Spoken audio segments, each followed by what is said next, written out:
Hariom. Knowledge plus में हम सभी विद्यार्थियों का स्वागत करते हैं। आज Hariom astrology class number 404 class है। आज की क्लास एक स्पेशल क्लास है। विचारों का स्टफ उसमें है, नॉन टेक्निकल भी है, टेक्निकल भी है, और काफ़ी बातें आज की क्लास से हम सभी विद्यार्थी सीखेंगे। पहला पॉइंट आज की क्लास का हम डिस्कस कर रहे हैं वो है प्लैनेट के बारे में। जैसा कि हमने एक स्पेसिफिक टॉक जो शायद हरिओम एस्ट्रोलॉजी टॉक नंबर 313 या 314 थी, हमने बताया था आपको कि एस्ट्रोलॉजी का जो ज्ञान है वो समुंदर से मोती निकालने के समान है, और हर बार एक नई चीज हम हरिओम नॉलेज प्लस के प्लेटफॉर्म से सीख रहे हैं, और हम प्रयास कर रहे हैं चीज़ों को कंपाइल करें। एस्ट्रोलॉजी सीखना बहुत आसान है, पर चीज़ों को कंपाइल करने की जो ताकत है वो एक्सपीरियंस के साथ आती है।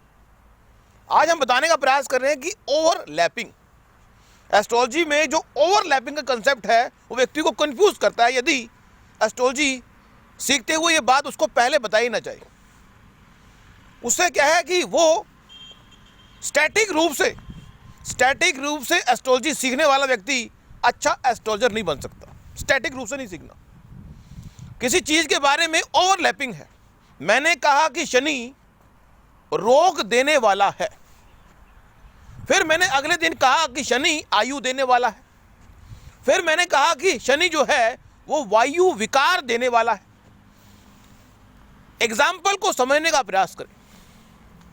मतलब शनि के संबंध में मेरे 3 विचार हुए, और तीनों विचारों में अगर विरोध हो रहा है तो भी, और अगर नहीं हो रहा तो भी, अगर मैं स्टैटिक रूप से पकड़ लूं बात को कि शनि के बारे में आपने ये कहा था, तो वो चीज अगर माइंडसेट, अगर आप उसके माइंडसेट से चीजों को सीख रहे हैं तो निश्चित रूप से आप चीजों को सीख नहीं पाएंगे।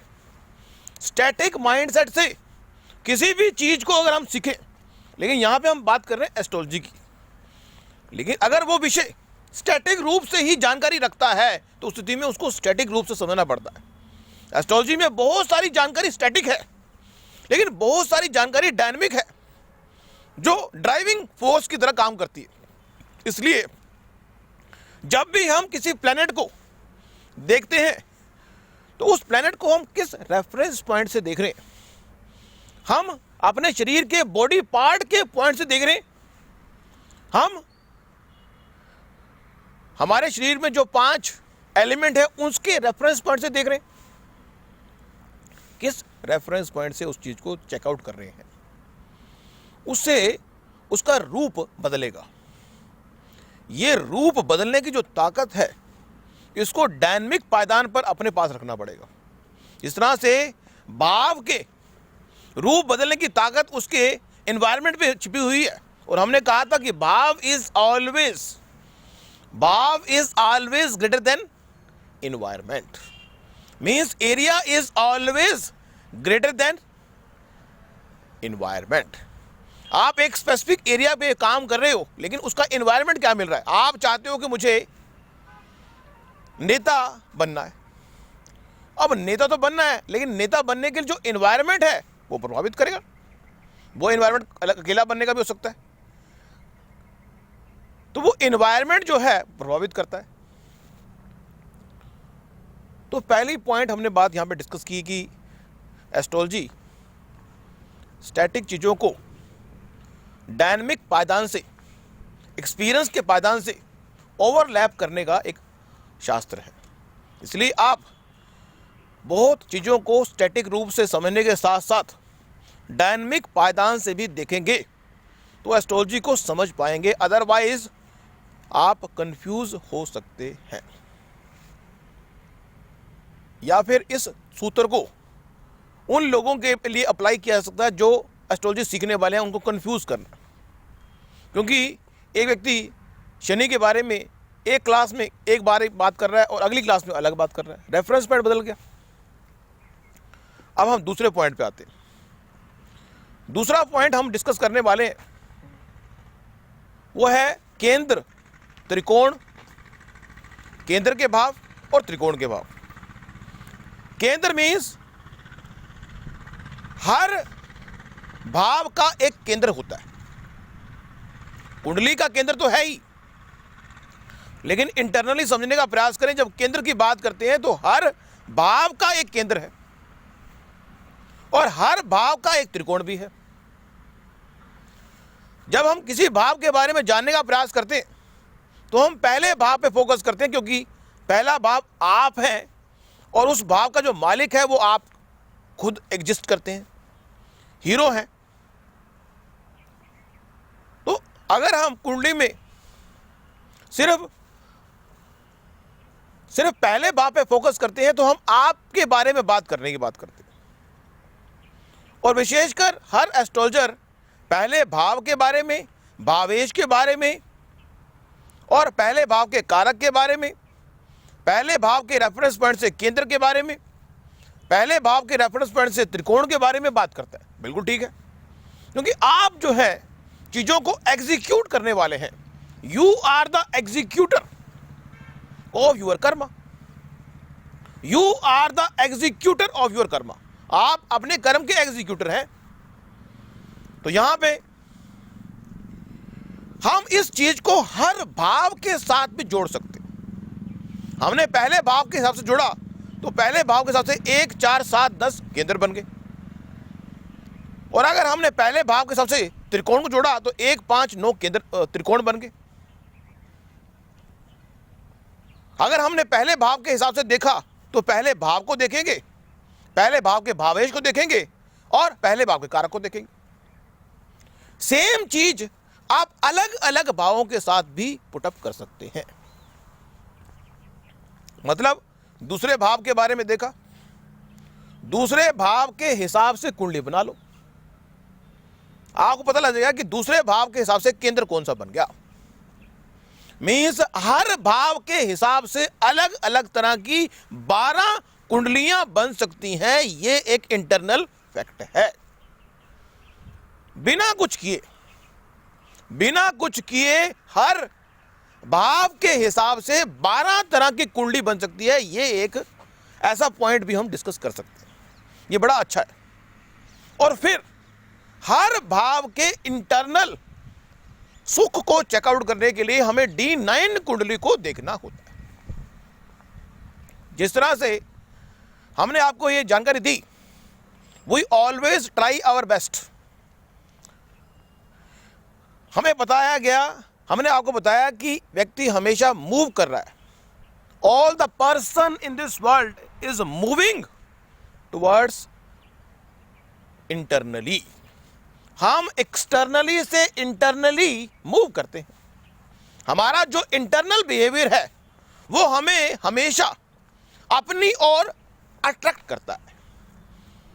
हमारा जो इंटरनल बिहेवियर है वो हमें इंटरनली अट्रैक्ट करता है वो करने के लिए। मीन्स एक व्यक्ति कितना ही अच्छा क्यों ना हो, लेकिन अगर वो इंटरनली अच्छा होगा तो 24/7 किसी भी सर्कमस्टांस में उसके इंटरनल इफेक्ट को हम देखेंगे। मान लीजिए कोई व्यक्ति एक्सटर्नली बहुत अच्छा व्यवहार कर रहा है, when a person is behaving like a good person, but जैसे ही हमने एक सर्कमस्टांस, विपरीत सर्कमस्टांस क्रिएट किया तो उसके इंटरनल बिहेवियर को हमने चेक कर लिया। सेम इस संसार के अंदर हर व्यक्ति अपने एक्सटर्नल बिहेवियर से इंटरनल बिहेवियर की ओर मूव कर रहा होता है। लेकिन एक जीवन के पड़ाव में जब व्यक्ति अपनी एक्सटर्नल ताकत को कमजोर महसूस करता है तो वो इंटरनल बिहेवियर पर ही फोकस करता है। इसलिए जीवन के दूसरे पड़ाव में D9 कुंडली पर हम फोकस करते हैं, क्योंकि इंटरनल बिहेवियर अब एक्सटर्नल बिहेवियर को ओवरलैप कर रहा है। D9 कुंडली को D1 कुंडली है और D9 कुंडली है। We all the person in this world are moving towards D9 kundali. हम पूरे वर्ल्ड के पॉइंट से देखें, इस संसार में ये कुंडली की बात नहीं है, नॉर्मल भी बात है कि व्यक्ति अपने एक्सटर्नल बिहेवियर से इंटरनल बिहेवियर की ओर जाएगा ही जाएगा। लेकिन कब वो उसकी इंटरनल रिफ्लेक्शन आएगी, वो जीवन के दूसरे पड़ाव में भी आ सकती है और जीवन के तीसरे पड़ाव में भी आ सकती है। इसीलिए इस चीज को D9 कुंडली से चेकआउट करते हैं। अगर आप चेकआउट करना चाहते हैं कि आप जीवन के दूसरे पड़ाव में कैसे बिहेव करेंगे, तो आप अपनी D9 कुंडली को देख लें, उसके लग्नेश को देख लें, उसके लगन को देख लें, उसके लग्नेश की प्लेसमेंट देख लें। एक ये पॉइंट है, और एक पॉइंट ये है कि आप अपने D1 कुंडली के लग्नेश को चेकआउट करें कि वो कहां बैठा हुआ। दो लुक हैं, आपके इंटरनल बिहेवियर को चेक करने के दो लुक है। एक लुक है कि हम आपके लग्नेश को चेकआउट करें कि वो D9 कुंडली में कहां बैठा हुआ है। दूसरा लुक है कि हम आपके D9 कुंडली के लग्नेश को चेक करें कि वो कहां बैठा हुआ है। ये दोनों का आपस में जो संबंध है बड़ा क्रिटिकल है, और इसको इवेल्युएट करना कोई आसान काम नहीं है। लेकिन फिर भी हमने दोनों आउटलुक से आपको बताया। सेम ही ये चीज आप हर भाव के लिए भी चेक आउट कर सकते हैं। जिस तरह से हमने हर भाव के लिए 12 तरह की कुंडली के बारे में बात कर ली, उसी तरह से हर भाव के लिए इंटरनली हम D9 कुंडली के बारे में बात भी कर सकते हैं। अब तीसरे पॉइंट पे आते हैं। तीसरा पॉइंट हम बताने का प्रयास कर रहे हैं वो है केंद्र के बारे में, त्रिकोण के बारे में।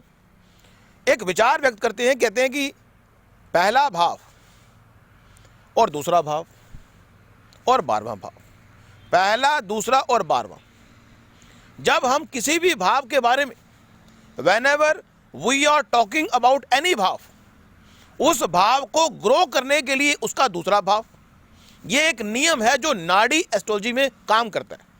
लेकिन वैदिक एस्ट्रोलॉजी में भी इसको बड़े ही सहज तरीके से हम पुटअप कर सकते हैं कि पहला भाव आप हैं और आपकी सपोर्ट करने के लिए आपकी फैमिली सपोर्ट करती है। दूसरा भाव आपकी फैमिली है, फैमिली को और ताकतवर बनाने के लिए आपकी ताकत काम करती है, दोस्त काम करते हैं। इस तरह से हर भाव का अगला भाव उसको सपोर्ट करता है। बात क्लियर होगी? हर भाव का अगला भाव उसको सपोर्ट करता है। यह एक स्टैटिक रूल है। किसी भी नियम को समझते हुए यह बात अच्छी तरह से समझ लें कि रूल कभी कभी ओवरलैप भी करेगा और रूल कभी कभी एक्सेप्शनल मींस नियम के अपवाद के रूप में भी रहेगा। ये दो बातें ध्यान रखनी जरूरी है एस्ट्रोलॉजी के संबंध में, कि नियम कब ओवरलैप कर जाए और कब वो विरोध पैदा कर दे। तो दोनों बातें ध्यान रखने वाली हैं। अब अगर हम 12वें भाव की बात करते हैं, पहला भाव आप है और 12वां भाव उसका निगेशन है, उसको कम करता है। तो अब अगर कुंडली में हम अगर चेकआउट करते हैं कि हमारी कुंडली के अंदर या किसी की कुंडली के अंदर भी 3 केंद्र होते हैं। एक केंद्र जो हमें सुख की अनुभूति कराता है, जो 1, 4, 7, 10 से डिनोट करते हैं। दूसरा केंद्र 2, 5, 8, 11 से होता है। तीसरा केंद्र जो 3, 6, 9, 12 से होता है। इस केंद्र को समझे। पहले केंद्र का जो दुश्मन है, नेगेशन है, हम चेकआउट करने का प्रयास करें तो वो 3, 6, 9 और 12 है। whenever you have the responsibility to do something in our life, जब रिस्पॉन्सिबिलिटी की बात आती है तो केंद्र पीछे हट जाएगा। मींस एक पहले भाव का निगेशन 12वें भाव में है, चौथे भाव का निगेशन तीसरे भाव में है, 7वें भाव का निगेशन 6ठे भाव में है, और 10वें भाव का निगेशन 9वें भाव में है। तो इस तरह से किसी भी भाव का 12वां भाव जब आपको एक्टिवेट करना होगा, मीन्स आपका ध्यान पहले भाव से हटेगा तो आप शारीरिक रूप से कमजोर हो जाएंगे। यदि आपका ध्यान संपत्ति से हटेगा तो आप मीन्स प्लेयर से हटाएंगे तो आप ताकत की तरफ भागेंगे। मीन्स आपकी जो ताकत है वो आपके प्लेयर को कम करती है। तीसरा भाव शेयरिंग करने का होता है, ताकत का है, छोटे भाई बहनों का है। हमें छोड़ना पड़ता है, हमें किसी चीज को छोड़ना पड़ता है। तीसरे भाव में सैक्रिफाइस करना पड़ता है। 7वां भाव वाइफ का है और 6ठा भाव रोग का है। वाइफ को छोड़ के हम रोग के पीछे भागते हैं, मीन्स निगेशन है। हमने कहा था कि अगर कोई भी भावेश अपने से 12वें भाव में चला गया तो इसका मतलब वो दुश्मन के पाले में चला गया। सिंपल फॉर्मूला है कि अगर किसी भी भाव का मालिक 12वें में जा रहा है तो व्यक्ति अपना ही दुश्मन बन गया। यदि लग्नेश 12वें में जा रहा है तो व्यक्ति अपना ही दुश्मन बन गया। यदि चौथे भाव का मालिक 12वें में जा रहा है तो व्यक्ति संपत्ति का दुश्मन बन गया। सिंपल फॉर्मूला है कि पहले भाव का मालिक यदि 12वें भाव में जाएगा तो 12वां भाव तो वैसे भी निगेशन का है, पहले भाव का निगेशन करेगा। इसलिए तीसरा भाव ड्यूटी का है, 6ठा भाव भी ड्यूटी का है, 9वां भाव भी ड्यूटी का है और 12वां भाव भी ड्यूटी का है। अगर आप उसकी तरफ जाओगे तो आप अपने प्लेयर को, सुख को छोड़ दोगे। आपका ध्यान इंटरनल प्लेयर से नहीं रहेगा, आपका ध्यान कहां जाएगा? ड्यूटी की ओर। एक तो ये पॉइंट हुआ। दूसरा क्या है कि इस संसार में हर व्यक्ति, इस पूरे वर्ल्ड के अंदर हर व्यक्ति अपने सुख के बारे में, हमने कहा था कि जो केंद्र है उसके सुख के लिए आप बेचैन रहते हो। 1 अपने सुख के लिए, 4 अपने मम्मी के सुख के लिए या फिर संपत्ति के सुख के लिए, 5-7 वाइफ के सुख के लिए और ये ऑफिस के सुख के लिए। इसमें घूमते रहते हो आप। मीन्स नॉर्मली व्यक्ति 1, 4, 7, 10 में घूम रहा होता है। जब लगता है कि 1, 4, 7, 10 पूरे हो चुके हैं, अब हम मनी को एक्यूमुलेट करें। दूसरा भाव आप अपनी ताकत को फैमिली के माध्यम से एक्यूमुलेट करना चाहते हैं। संपत्ति को बच्चों के माध्यम से उसकी ताकत को बढ़ाना चाहते हैं। वाइफ की ताकत सीक्रेट के माध्यम से बढ़ाना चाहते हैं। कर्म की ताकत लाभ से बढ़ाना चाहते हैं। सिंपल है कि पहला भाव, दूसरा भाव। हमने कहा कि आप अपनी ताकत फैमिली के माध्यम से बढ़ाना चाहते हैं। हमने कहा आप अपनी संपत्ति की ताकत बच्चों के माध्यम से बढ़ाना चाहते हैं। आप अपनी वाइफ की ताकत सीक्रेट इनहेरिटेंस के माध्यम से बढ़ाना चाहते हैं। आप अपने ऑफिस की ताकत अपने लाभ से बढ़ाना चाहते हैं।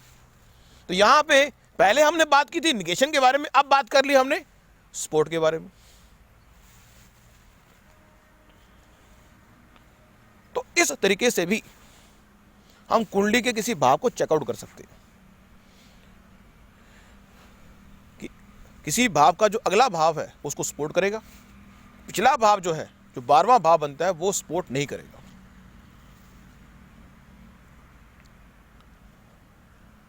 अब ये पॉइंट तो डिस्कस किया हमने। तो आज की इस टॉक में इतना ही। नेक्स्ट टॉक में किसी और बात पे हम विचार करेंगे। Thank you so much for listening and always supporting Hariom knowledge plus.